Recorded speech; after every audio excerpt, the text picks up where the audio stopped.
AEW World's End 2025 is in the books. AEW delivers yet again on pay-per-view. Pretty solid show tonight. Wasn't perfect, but was definitely good. Started out terrific. I'm not really sure what the opinions online are going to be about some of the matches here, but I thought all of the matches delivered. If anything, maybe, my opinion could be completely wrong here. Please correct me if you think I am wrong. But I thought that maybe the main event, I wouldn't say it should have had more in it. I just think for AEW standards, it was pretty tame. I thought the four-way main event resembled a lot more of a WWE-style Fatal Four-Way. In terms of what they did, AEW usually goes super bonkers. We get buckets of blood spilled. You got crazy spots, people breaking their fucking necks, all that stuff. This was a more standard match that stayed mostly in the ringside area. Only a moderate amount of interference from Samoa Joe's faction. We didn't see any blood spilled at all, and it was more of kind of like a WWE-style four-way with a typical or classic multi-man finish with MJF coming back to win the AEW Championship. Hangman Page has Samoa Joe compromised. He hits him with 2 straight buckshot lariats. He goes out for a third. MJF comes in the ring, shoves Samoa Joe out of the way, and as Hangman is coming in with the buckshot, he dick kicks Hangman Page, grabs a hold of Joe, does that pile driver on the ropes thing, whatever that's called, onto Joe, and pins him and wins the AEW Championship, and he is now a 2-time AEW champion. So a couple of years ago, Samoa Joe ended the long run of MJF at World's End, and now MJF ends the very, very short run of Samoa Joe here at the same show a couple of years later. My big question is, why do you guys think that they put the title on Samoa Joe to begin with? I'm not upset about it. I was very happy and surprised that they did that with Samoa Joe last month at Full Gear, but that was just 1 month ago. He dropped the title 1 month into his run, which makes me wonder why they just didn't have Hangman Page go into this match as champion. Maybe it's because Tony Khan knew that if he did that, fans would say, wow, after that big win at All In, that's how he dropped the title in a four-way.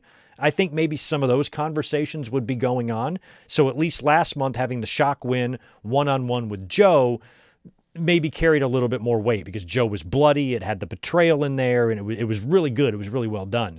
Maybe Hangman Page losing in this exact same way that Joe lost tonight, fans might have looked at as maybe doing Hangman a disservice. So maybe that's why he put the title on Samoa Joe, or maybe Samoa Joe is one of many names who we as fans expect to retire in 2026. So maybe Tony Khan wanted to slap one more world title on Joe before he hangs it all up. And this was only a 34-day run or something like that. What day did Full Gear fall on last month? 22nd, something like that. So he's only been champion a month, and he dropped the title in the four-way, and MJF cashes in his contract, adds himself to the match, and winds up coming away with the belt at World's End. And MJF is your new AEW World Champion. It was the only title change we saw tonight, unless you count Moxley beating Okada to win the Continental Classic. That was also kind of surprising. I had picked Okada to win the whole thing. I was right about the Okada and Takeshita match, but I was wrong about Moxley and Fletcher, and I was wrong about the finals. And Moxley, he was on my radar early when he dropped the first 2 matches in the Continental Classic. I had it on my mind, he's probably going to come back and win the whole thing, but then I got so caught up in the Okada and Takeshita stuff, I thought it had to be one of them winning. So I predicted that one wrong. Overall, in my predictions tonight, I think I just predicted the main card. I got 3 matches wrong, the 2 Continental Classic matches and the main event. Or 1 Continental Classic semi and the Continental Classic final. That in the main event I predicted incorrectly. Every other match, though, I did predict right. And overall, I thought it was a good show. I will probably give the show a B+. Maybe not an A. Maybe not an A. But an 8 out of 10 or a B+ sounds fair to me. I don't know if I can give this one an A. Not because it wasn't an A pay-per-view, but because I'm judging it by AEW standards. And usually AEW always delivers big time on pay-per-view. And I think tonight was no different. But in terms of coming away from this show with wow, did I get every fucking Penny, you have those feelings after an AEW show, like, holy shit, nobody does pay-per-view like this company.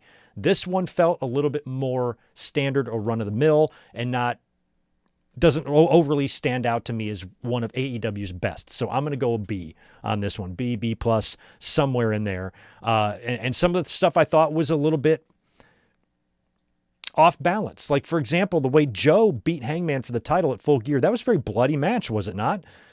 And the main event kind of didn't have any blood. But for some reason, you had like 4.5 gallons of it spilled in Gabe Kidd and Darby Allin. And we were watching that match. And I was saying during that match that I'm not a blood pussy. I think fans who complain about blood are doing it for one reason and one reason only. They are tribal. When it comes to the blood should be special and blah, blah, blah. Fuck, it's 2026, man. You know, these conversations have been going on for 30 years plus in ECW days. People overusing blood, overusing violence. Like, come on. So when fans bitch and complain about blood, number one, I think they're being little bitches. And number two, they're probably tribal 98% of the time. So I'm not one of those anti-blood people. Sometimes, though, you can really see where those arguments make sense, because it's not like I didn't have any issues. It's not like I had an issue with Darby or Gabe Kidd blading. They did have a pretty good issue going into this.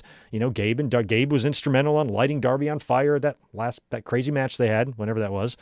So they had an issue going into this match, and Darby bladed early on a really gnarly, like, steel step spot, and he was crimson masking. And then not 10 minutes later, Gabe Kidd does the same thing. And I'm just not sure if that amount of blood was necessary for that match. Guys can bleed. I don't give a shit if Darby was busted open and Gabe had a bloody lip. Great. You know, but they were both like, there was like pints of blood and pools of it laying in the ring. And I just didn't think that match needed that much. Take 50% of that blood away and slap a little bit of it in the main event, perhaps. You know, or spread it out or something like that. All the other blood that we saw on the night, I think was accidental. I don't think we saw any blade jobs. Well, Juice Robinson bladed in the street fight, and Moxley got his tooth knocked out, as we saw tonight. So people definitely, or the wrestlers definitely gave it their all, as always. It was a hell of a pay-per-view. I enjoyed it very much. I'm not sure where it ranks compared to other World's Ends in the past. But I think this one kind of just deserves a B to a B plus from my chair. I don't think I'm going to give this one an A. But I did like it, and I did get all my money's worth, and you get that sweet-ass $10 discount with Max anyway. So we will run through it here, but I kind of agree with most of you. Nobody is shitting on it. We do have a couple of votes for an A, which is good. And lots of B's and whatnot. All right, so let's run through the results here, and then I'm going to get out of here. It's been a long day, so I'm going to try to get through these results pretty quickly here because I didn't make a lot of notes. We watched this together. So a lot of times during the watch along and review combos, I'm kind of just basically going on by memory and giving you my overall thoughts on the matches, Cliff's Notes versions, because a lot of times I'm not even writing down the finishes here. So if I was watching this and making notes, you'd have a much more elaborate review. This is going to be a little bit more casual since we have just been here for the past 4 hours watching the damn thing. But I did not predict or watch any of the zero-hour matches, but you did have the Sisters of Sin defeating High End and Maya World, and they did get contracts with AEW, so they are in now. Congrats to them. Eddie Kingston defeated Zach Gibson, so it was cool to see the Grizzleds showing up on a PPV. You love that. And also Mascara Dorada and Bandito, they beat Mark Davis and Rocky Romero in a tag. Also, we had an 8-man tag, Jet Speed and Jurassic Express. They defeated Ricochet, Josh Alexander, and The Demand. And that looked like a pretty fun one because I was getting ready for the stream by that point, and I was kind of watching it. Looked pretty fun, and the 0 hour was all right. So those are the matches that we saw on the 0 hour. And the main card, it opened up with your first, or they're going to open up with both Continental Classic semifinal matches, and we got to open up with Okada and Takeshita. So that was a really great way to open up. I thought it was a perfect way to set the tone, because when it comes to pay-per-view openers, that's up there. I mean, I kind of compared it to Brett and Owen in terms of like my interest in it, because I've really been loving their issue between each other. And I kind of thought the way I had this mapped out in my head was that we would see I was hoping we would see Okada and Takeshita in the finals, but they're meeting in semis here, which means I think Takeshita's win over Okada is going to come down the road. It wouldn't come here. I thought Okada was going to win the tournament, and I predicted Okada to cheat in this match with like a low blow or do something sketchy where he wins, and then Takeshita shows up later to affect the next match or the finals. But what happened, though, was that Okada went for the screwdriver that was hidden in the top turnbuckle pad, pulls out the screwdriver, and winds up using it on Takeshita to get the win. After a tremendous match, by the way, thoroughly enjoyed Okada and Takeshita. I love their chemistry. I love their chemistry in the ring and outside the ring. And Okada winning here was something that I kind of wanted to see, because when you do have this big match between them that hopefully he's going to either blow off or kick off this feud or whatever, I want to see Takeshita win the big one, win the blow off, or win whatever match they have that's going to be bigger than this. So Okada winning here was fine. He busted out the screwdriver, which I kind of had that pegged. I was like, okay, he's probably going to cheat. And I thought that was going to cause Takeshita to come back out later and get involved, but he didn't at all. And I guess that's because you're not really supposed to be interfering in these Continental Classic matches. So Okada picked up the win over Takeshita using the screwdriver. He then puts the screwdriver in his trunks, and when he's leaving, he pulls them back out and chucks them underneath the ring. And that would come into play later, because the next match up was the other semifinal match, Kyle Fletcher taking on Jon Moxley. And this one, again, was really, really fun and very brutal. And Moxley and Fletcher might have even exceeded Okada and Takeshita a little bit in my mind. I think I enjoyed this one slightly more, even though I was more excited for Okada and Takeshita.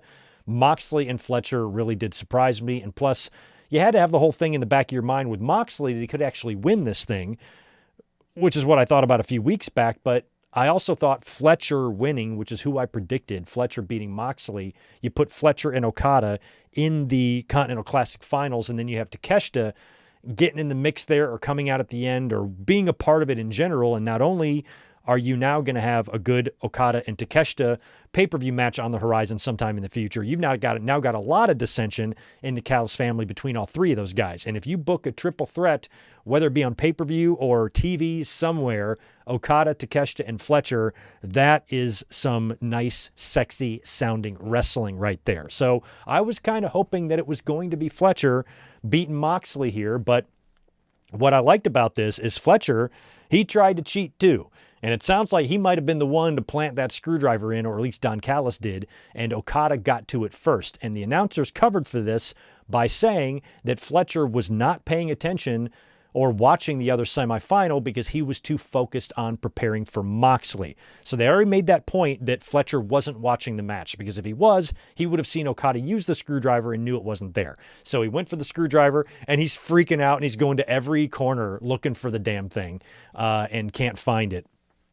And Moxley, by this point, who had already kicked out of the teardrop brainbuster, and even Fletcher was kicking out of everything under the sun. It was a submission that did Kyle Fletcher in, and Moxley was able to lock on the choke after Kyle could not locate that screwdriver and choke him out. And so even though Kyle didn't win like I thought he would, they kind of accomplished the same thing here, because this is going to cause some problems in the Callis family, and we could very well likely get that triple threat that I was fantasizing about. So sexually, we could very well get that anyway, because now Kyle's going to be pissed that Okada got to the screwdriver first, and Okada's like, so what, bitch? You know, you should have been paying attention, you dick. And of course, Takeshita's not happy with anybody, so you can still get there. And even though I predicted it wrong, I was fine with the outcome, Moxley winning, and then you could start seeing the writing on the wall by that point with Moxley getting in the final. If Okada was going to win the tournament, I think he would have just beaten Fletcher. Now with Moxley winning, it was the tables are starting to turn in his favor in terms of actually winning this thing, as we would see. Next up, we had the Chicago Street Fight. This was an AEW tag team title match. FTR taking on the Bang Bang Gang, or half or part of the Bang Bang Gang, a portion of it, because only one of the Ass Boys is on this tag team. The other Ass Boy is hurt, and so is Jay White. And I thought maybe it would be a good time here to see the other Ass Boy number 2, or Jay White show back up to help maybe them win the championship, but we didn't see anything like that. It was a pretty good street fight. I got to say, I wasn't looking particularly forward, or I don't want to say I wasn't looking forward. I just didn't, I don't know, I was indifferent to this match, much like I was indifferent with the match that for the women's tag team titles. I didn't really super care about either match, to be honest, but this one was good. The Chicago Street Fight was good. They didn't go too crazy. They brawled into the crowd a little bit. Got your kendo sticks, your trash can lids, your toy set weapons, of course. And we did see some blood spilled as Juice Robinson got opened up. He was bleeding so much that his blood was on everybody else's body, but it was only him that was doing the bleeding. But in the end, it was Dax and Cash picking up the win. Shatter Machine, I think, did it to, might have been Juice, and they retained the title there. I didn't really think they would drop them. They kind of just won them, and I think we're waiting for that Edge and Christian return. A lot of fans thought they might show up here tonight, but we did see earlier on today that Christian was spotted at some hockey game in Connecticut somewhere, so he was not in town. So it wasn't going to be those guys coming back. I think I predicted them to maybe come back last month too. So they have not come back yet. Maybe we will see them at New Year's Smash this coming week. After that, the women, they did the 2 Continental Classic matches and the 2 tag team title matches back to back. So up next was the Babes of Wrath, Lovely Willow, Lovely Harley. They're taking on Mercedes Moné, Mercedes Money, and Athena. Again, a match that I was just indifferent about. Babes of Wrath just won the tournament. Mercedes is going in the opposite direction right now with her belt collecting, so she's not going to be adding more belts. She's going to be dropping more belts. So I didn't see a title change here really being possible, but I really enjoyed the match. It was really good. Harley took a bump in there that was a little scary, but she was all right, and they beat the hell out of each other. It was amazing. And halfway through the match, I was thinking, they should have Willow pin Moné, and they did.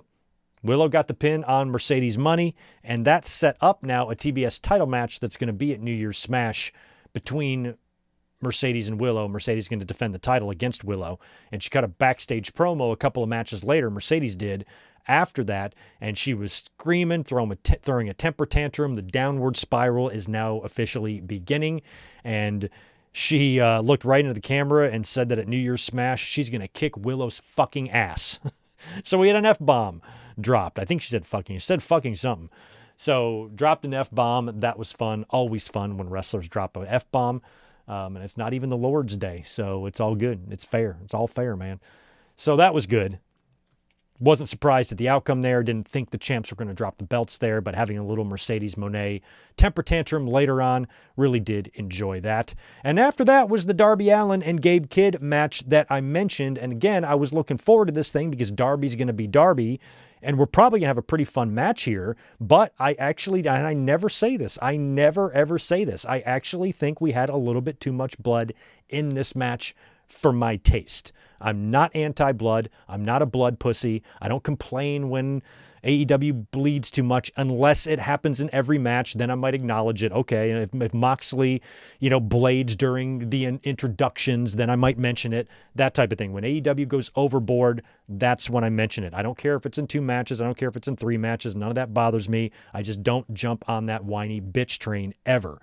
But this was one of those matches where I'm like, Jesus Christ, did we need to spill that much? Was that much necessary for the level of feud these guys are in?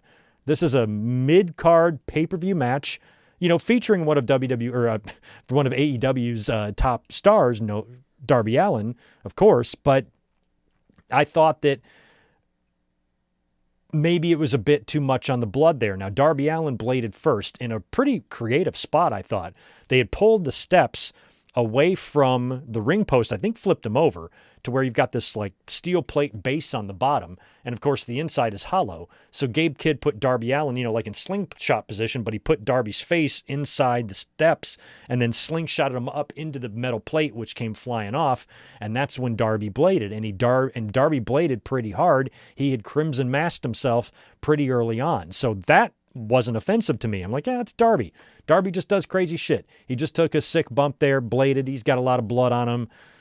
It's typical AEW. I'm a sicko. I'm perfectly fine with this, and I'm not crying about it, and I can handle it. But then, a little while later, Gabe Kidd decides to blade, and not just blade a little bit. In Gabe's Kidd's case, I think this should have been a situation where Darby bladed, and Gabe should have just gotten a little busted lip or something, or a little blood in his mouth. But no, he had to go full-blown, brewed bloodbath style on this. And I'm like, Jesus, man. So both guys are dripping blood off of their face. And I'm just thinking for this match, there's no title on the line. Gabe Kidd's not even a regular in AEW. He's just only a sometimes guy there.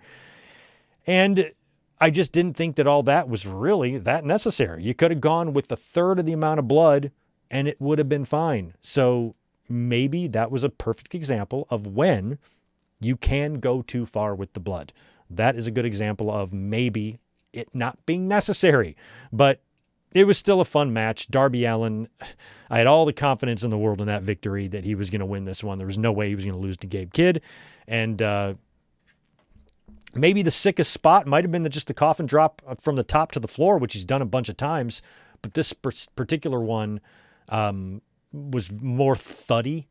It's like thump, like when he hit, I was like, God damn, that's got to suck to come down flat on your back from 11 feet up in the air or whatever it is. So good stuff. Darby getting the win over Gabe Kidd. Not that surprising there that the match that went that way. I just think there was a shitload amount of blood in that one.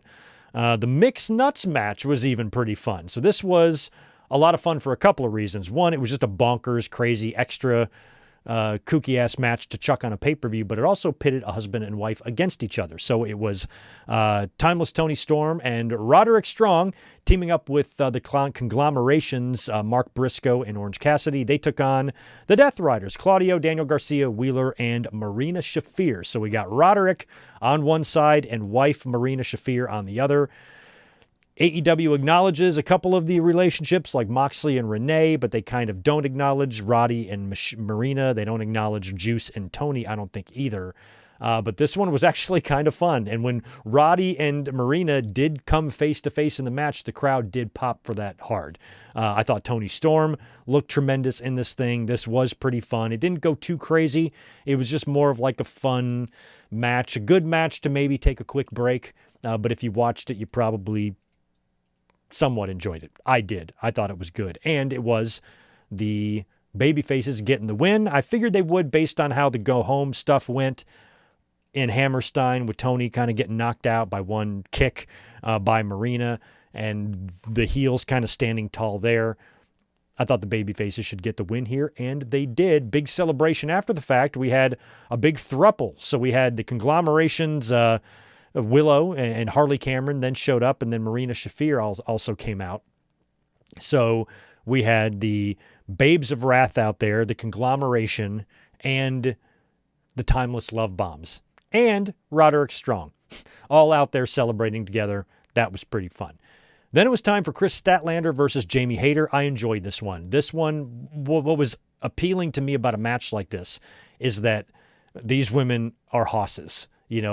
Chris is big and strong and muscular, and so is Jamie Hayter. And these were going to be some very muscly lariats. A lot of bicep muscle slapping into your broad shoulders on this one. I really like this one. I talked about how, with men's and women's wrestling now in 2025 across the world in all promotions, pretty much all shapes and sizes now wrestle. And if you were to see Julia Hart walking down the street, would the first thing you think of when you see her would be a pro wrestler? No, you'd think cheerleader or model or something, where you meet Chris Statlander or Jamie Hayter, you're going to be like, oh shit, what do y'all do? Jesus, don't hurt me, please. Or maybe hurt me, whatever you want to do. It's fine. But I like that because they're big ass bitches kicking the hell out of each other. And as much as I like Jamie Hayter and I really want to see her find her way back to that championship, I think Statlander needs to be given here a healthy run. She didn't have to hold the title for a year or anything like that. We don't have to be stupid. I just think that she needs more time than what she's had. And Hayter, the build since her return, she hasn't been on, like this quest for the title that I thought she would be on. And even though she came back and got a big reaction upon her initial return, and I felt like they haven't done a whole lot with her. So just recently here, she's come into this feud with Chris Statlander. Doesn't feel like time. I'm hoping that Jamie Hayter, much like Swerve Strickland, will have their time again, but it didn't feel like this was going to be it. But the match was still really good, and Statlander, she retained the title. Had a couple of finisher trades here. I think they both hit each other with their finishers, and we had some kickouts there. Statlander got the pin, though, in the end and retained the title. That was the way that one had to go, and the match was good. Thought the match was very solid. I don't know how many stars I would give it in terms of my entertainment level watching the match. They didn't go too crazy. No crazy big spot, no blood, nothing like that. Just a solid women's championship pro wrestling match. About all you can say to it. About all you can say about it. And it's one of the reasons why I think the show, for me, is getting a B instead of an A.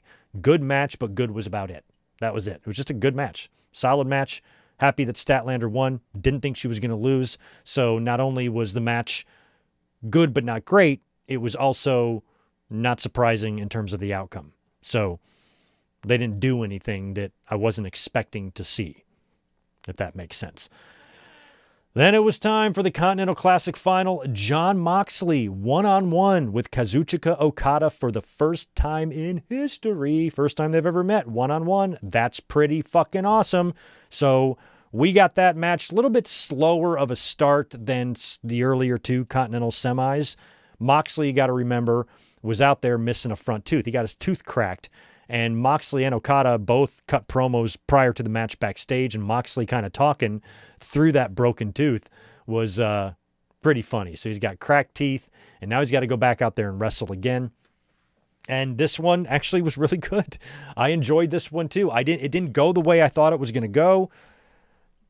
I mean, it did once Moxley beat Fletcher. I was not expecting this final to begin with, but once Moxley beat Fletcher, it started becoming more clear to me that he was probably going to win this whole thing, but I was still thinking that we could see some shenanigans, even though you're not supposed to interfere. Takeshita could be very upset and maybe try to cause something here.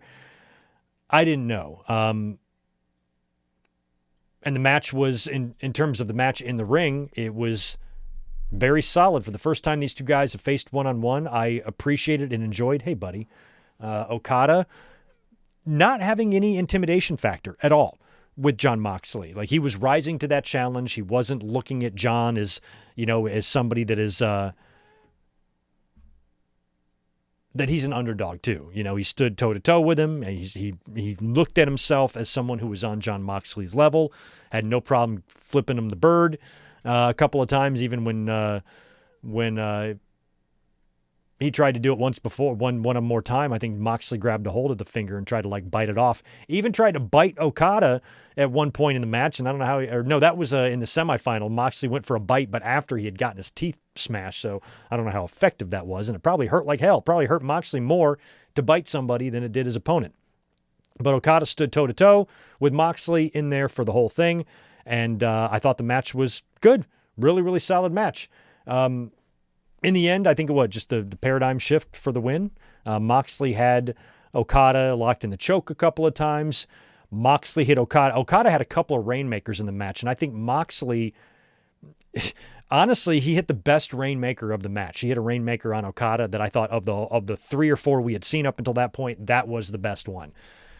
A lot of near falls, a lot of kickouts, but it was Moxley in the end getting the win and beating Okada all on his own, and the fans popped for it. Moxley, babyface turn is pretty much in full swing here, as he really overcame a lot of odds here to win the match, which when you think about how the Death Riders started and all the things that we thought we were going to see, I feel like the Death Riders angle when it began has a similar like disappointment value or effect that John Cena's heel run did.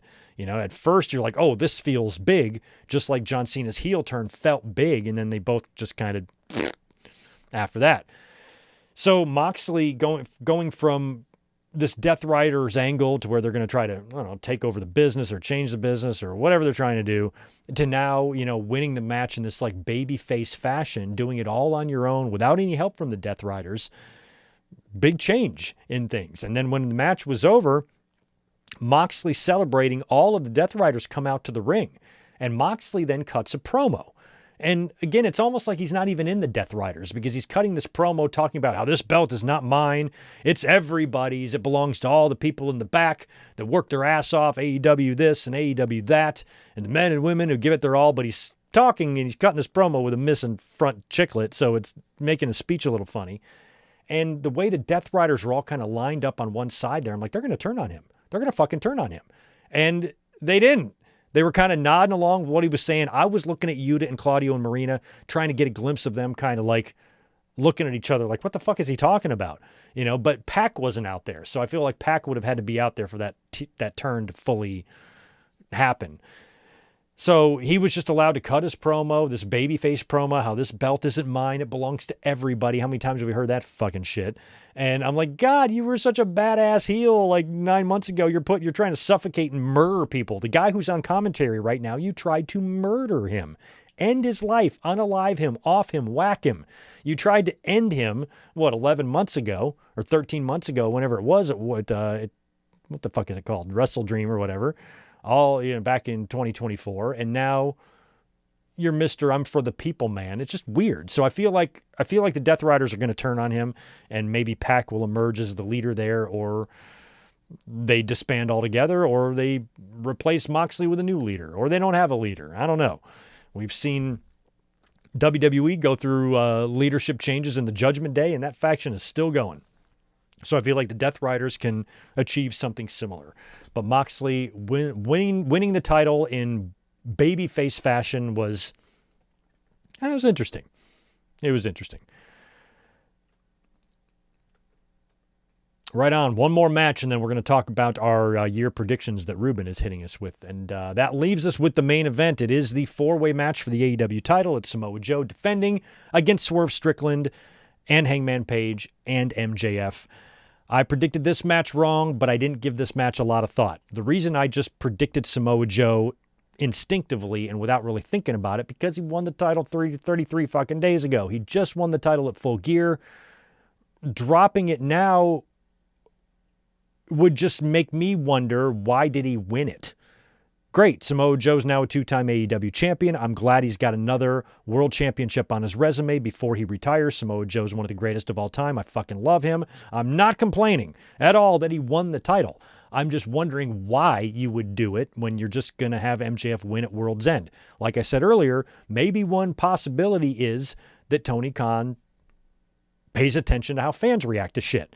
And I think, knowing fans the way I do, and the way you guys know fans to be, and how predictable a lot of the lines of thinking can be when it comes to internet discourse and shit, if Hangman Page would have gone into this match as champion and dropped it, and they essentially did the same finish, only Hangman Page is champion, and now MJF wins the belt, I think fans would have said things like, boy, after the way he won the belt at All In, that's the way he loses? That sucks, man, or whatever. They did him wrong, or they fumbled it, or TK did Hangman Page dirty, shit like that. Where when he lost to Samoa Joe last month at Full Gear, I didn't feel that way at all. I was surprised. I did not pick that outcome. I predicted Hangman Page to retain, but the way the match came off, the way the match was executed, I enjoyed the surprise. I was surprised by that outcome, and I liked it. And it was more of a one-on-one scenario. It was bloody. It was just a better, I guess, main event. So this main event didn't feel as big or shocking or anything like that. It was good, but if Hangman Page would have won here, I think maybe fans would have had those type of complaints. Should he have lost the title that way? I don't know about that. I don't know, man. That type of shit, you know. So MJF winning the title, not surprising for a couple of reasons. Number one, it was a cash-in situation. And a lot of times in cash-ins in both companies, cash-in situations 80+% of the time result in a title change. So if MJF would have came and cashed in the contract in a match that technically puts him at a bigger disadvantage than a one-on-one match would be. He tried to explain his strategy, but I don't know I can't remember what he said, if I even believed it. So if he would have not won the title here, he would have looked like a schmuck. You dumbass. You had a guaranteed title shot and you cashed it in a match where you only have a 25% chance of winning. Why would you do that? Why wouldn't you do it in a one-on-one where if you add 25 to 25, carry the one, that's 50. So that's 50% he would have had, a 50% chance. So he's at a disadvantage on purpose. If he would have lost, this character would look like a dumbass. So the outcome, not that surprising, but makes me wonder why Joe. I do like at World's End. And MJF pinning Samoa Joe, he pinned the champion in that match. And usually, again, in those four ways, those are perfect opportunities to take advantage of pinning someone else. But Joe, the champion himself, was the one that took the pin here, which I did like that touch. And you got to remember, a couple of years ago, after MJF had that, year-long run with the title, Samoa Joe was the one who took it from him at World's End. So this was a nice callback to that, with MJF now beating Samoa Joe at the same event, winning back his Triple B at the same event he lost it at 2 years ago. And now he's champion again. Now, MJF, I cannot foresee having another year-long run with the belt. I just don't see that happening. I think he's going to drop it way sooner than that, but I'm fine with the outcome. And the match, like I said, was good. We didn't get any blood. The spots were not that ridiculous. We had a little bit of table stuff and whatnot, but nothing over the top. They didn't spill too far out into the crowd. Even the interference only came from the ops. They were the only people we saw, and the referee, I think it was Bryce, got rid of them relatively quickly. So the match wasn't even overbooked to hell like sometimes these type of matches can be. It was pretty standard, and like I said, it resembled, you could have put this very same exact match, every single spot. You could have put this in a WWE ring and it would have matched their style, in terms of how the finish went and what they did and how, they didn't really go that over the top with it. We didn't have 5.5 fucking gallons of blood on the wrestling mat when the match was over. It was more of your typical four-way pro wrestling match, and that's not a bad thing. I thought the match was good. It was solid. I just think maybe a little bit of the violence or intensity that we saw in Gabe Kidd and Darby Allin, dial that back a bit and sprinkle a little bit on the main event. Maybe is one thing I would have done, but overall, not too much to complain about. MJF, like I said earlier, the way he got the win was interrupting a third buckshot lariat and dick kicking Hangman Page, and then taking advantage of Joe, who just got hit by 2 buckshots, and hitting him with his pile driver thing, whatever the hell it's called, and getting the win, pinning Samoa Joe, winning his Triple B, celebrating, gets the pyro and everything. And he did get a special entrance. Max did, coming through with some women patting him, and he got the orchestra version of his theme to open up and whatnot. So we've got a brand new AEW World Champion, and that really was our only title change of the night. I guess we do have to count Jon Moxley, though. Moxley winning the Continental Classic. But as I said earlier, I'm really confused about how that situation works. It's probably very simple. It's one of those things that I'm having trouble. My brain is having trouble processing. I don't get it. What did they unify when Okada became the unified champion? Didn't they unify the Continental Classic and the International? But the Continental Classic was back for the Continental Classic, and Okada's wearing the International title. So then, so what was unified? What did they unify? Is there more than one Continental Classic title? Is this like Back to the Future where you can have 2 DeLoreans? I don't know. I don't get it. I don't get it. Can somebody write it all down and just DM it to me? Because I'm kind of confused why it exists when you unified it, then you ununified it. And please correct me in the chat if you're like, Jesus, Greg, how dumb are you? It's so simple to understand. They did this. It's like this. And just tell me. But it's confusing. It's really confusing. Kind of in a funny way, though. AEW and their belts, man. They love them belts, don't they? Anyway, let's talk about our predictions challenge for the year here. Ruben Anthony proposed at the beginning of 2025 that he keeps track of all of my predictions, and then we donate. For every win I get or correct match I predict right, we donate $1 for every win. That's what he was going to do, or he said he wanted to donate that much, and I told him I would match it. So I went 6-3 tonight, according to Ruben, and he's been keeping track of this shit all year. My year 2025 prediction record is 139-41. I want to see what the winning percentage is on that. How do you do that? 141 divided by 139? No, wait, that's not right. How do you find out winning percentage? I forgot how you do it. Anyway, somebody tally up my win percentage there, what that would be. But 139-41 is not bad. I almost predicted 100 more matches right than I did wrong. So we're going to be donating $139. And in honor of the man I believe is winning the 2026 Royal Rumble, it will be going to Sammy for Syria. That is a great charity because we have donated to that a couple of times, and that makes it really easy for me because I still get updates on my phone. I still got my calculator trying to figure out my winning percentage. I get updates all the time from Sammy for Syria, and I get lots of links and opportunities to donate, so I can do that real easy at the touch of a button. So Sammy for Syria is a tremendous charity. If I remember correctly, it's kind of like mobile clinics to help give medical care to refugees and whatnot. Very good charity, very important to Sami Zayn, and Sami Zayn is a great guy, one of the best people in the business. So that's what we will be donating to. All right, 139-41. I went on the year. Sweet. It's not so bad. Yeah, I think it was dumb to ununify the Continental Belt. I didn't know it was ununified. I didn't even know. But did they make an official announcement that they ununified them? And if they did ununify them, what the fuck is the unified title still doing around? Like, what is happening over there? I think Tony Khan needs to have a belt meeting. He needs to sit his people down, say, let's look at our belt situation and how obnoxious it is, and what can we do to clean it up, trim it up. Just clean it up, make it a little bit more easy to decipher, figure out what's going on with those titles, and just simplify your fractions, for fuck's sake. Yeah, I don't know.